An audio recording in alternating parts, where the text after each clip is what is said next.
Აქტუალური ბოლო დროს მასობრივი დათხოვნების ფონზე ხდება დასაქმებულთა უმეტესობას სტაბილური შემოსავლის იმედით, სხვადასხვა ტიპის კრედიტები ჰქონდა აღებული და ახლა იძულებული ხდება დააბრუნოს ან სხვა რამ გამოსავალი იპოვოს.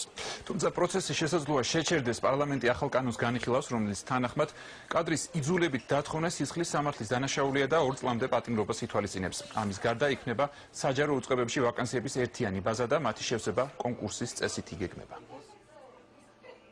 Ყველა დაინტერესებულ პირს, ვისაც სურს, რომ დასაქმდეს საჯარო სამსახურში, შეუძლია ძალიან მარტივად გახსნას თავისი რეზიუმე ელექტრონულად, შეავსოს საკუთარი მონაცემები, დაწეროს სამოტივაციო წერილი, შემდგომ მოიძიოს ის ვაკანსია, რომელიც მისაღებია მისი გამოცდილებისთვის, განათლებისთვის და ასე შემდგომ, გააკეთოს განაცხადი ონლაინ და დაელოდოს შესაბამის პასუხს. ეს სისტემა არის ძალიან მარტივი და აადვილებს როგორც განაცხადის გაკეთების შესაძლებლობას, ასევე დამსაქმებლებისთვის ამ ვაკანსიების განთავსებას ელექტრონულად.